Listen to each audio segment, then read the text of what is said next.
ఎందుకు మాటిమాటికి నువ్వు శోధనలో పడిపోతున్నావు? మాటిమాటికి లోకంలో ఎందుకు పడిపోతున్నావు? ఆదివారం వస్తున్నావు దేవుని వాక్యం విని.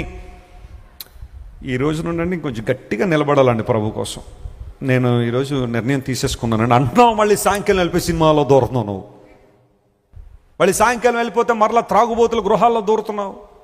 అదే బూతు మాటలు, అదే లోకానుసారమైన జీవితం, అదే అశ్లీలమైన దృశ్యాలు చూడడం, అదే పాప సంబంధమైన దృశ్యాలు చూడడం, పాప కార్యాలు చేయడం. మందిరంలోకి వచ్చి మాత్రం ఈ రోజు నుండి ఉందాం అనుకోవడం. నువ్వు మరలా ఎందుకు పడిపోతున్నావు తెలుసా? నీలో ఏ శక్తి లేదు, ప్రార్థనా శక్తి లేదు. దయ్యం ఒక బాలుని వెలవెల్లాడిస్తుంటే యేసు ప్రభు శిష్యుల దగ్గర తీసుకొచ్చారు.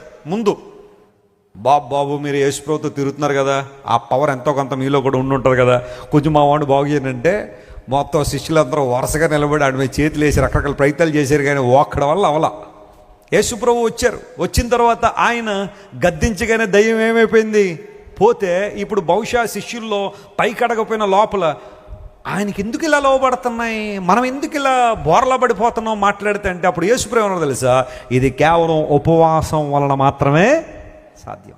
నీకు తెలుసా, నువ్వు ప్రార్థన చేయడం ద్వారా నీలో ఒక శక్తి డెవలప్ అవుతుంది. ఉపవాసం ఉండడం ద్వారా, ఉపవాసం ఉండి ప్రార్థన చేయడం ద్వారా. నేను మరలా చెబుతున్నా, ఉపవాసం ఉండి రోడ్ల మీద తిరగడం ద్వారా కాదు. కొంతమంది అలవాటుగా ఈరోజు శుక్రవారం మేము ఉపవాసం అండి, రోడ్ల మీద తిరుగుతామండి. నో, ఉపవాసం ఉంటే నువ్వేం చేయాలా? ప్రార్థన చేయాలి. దానికోసం ఉపవాసం ఉండాలి. అంతేగాని ఆచారంగా నేను ఎవ్రీ శుక్రవారం ఉంటానండి, ఎవ్రీ శనివారం ఉంటానండి అని కేవలం ఆచారంగా ఉపవాసం కాదు. కొంతమంది లెంటి సీజన్లో ఉపవాసం ఉంటారు, కటిక ఉపవాసం. ఆ ఉపవాసం చేసేసి నేను ఏదో సాధిస్తాను అనుకుంటారు. కానీ ఉపవాసం చేసావంటే ప్రార్థనా శక్తి నీలో ఉండాలి. ప్రార్థన చేయాలి నువ్వు.